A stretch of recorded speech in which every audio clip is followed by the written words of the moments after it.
লা ইলাহা ইল্লাল্লাহ মুহাম্মাদুর রাসূলুল্লাহ সাল্লাল্লাহু আলাইহি ওয়াসাল্লাম।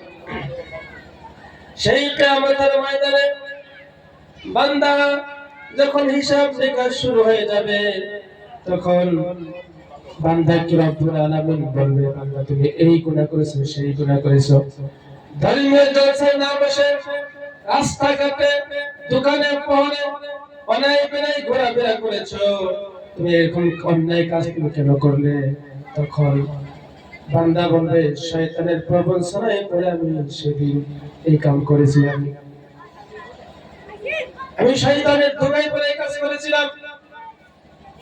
তখন ওই কিয়ামতের ময়দানে আল্লাহ রাব্বুল আলামিনের সামনে গিয়ে বান্দা মিথ্যা করে বলবে, রব্বুল আলামিন আমি এই পাপ করি নাই, সেই পাপ করি নাই। এগুলি আল্লাহর ফেরেশতারা মিথ্যা কথা বানায়া বলছে।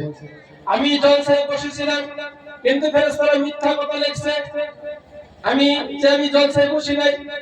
আল্লাহ রাব্বুল আলামিন সঙ্গে সঙ্গে বান্দার মুখের মধ্যে মোহর লাগিয়ে দিবে, আল ইয়াউমা নাখতিমু আলা আফওয়াহিহিম ওয়া তুকাল্লিমুনা আইদিহিম ওয়া তাশহাদু আরজুলুহুম বিমা কানু ইয়াকসিবুন।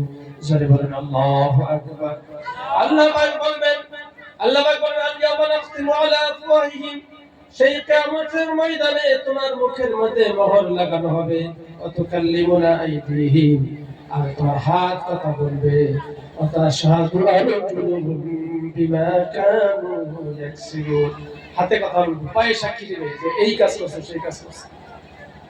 গভীর রাতে এই অমুক বস্তু তুমি চুরি করেছো, অমুক মিথ্যা কথা বলেছো, অমুক চার দোকানে বসে তুমি আড্ডা দিয়েছো, ফিকসার সহ কিয়ামতের ময়দানে আল্লাহ রাব্বুল আলামিন আমাদের সম্মুখে হাজির করে দিবে। একটা মিথ্যা কথা বলার সেদিন সুযোগ থাকবে না। সেদিন আর ছয়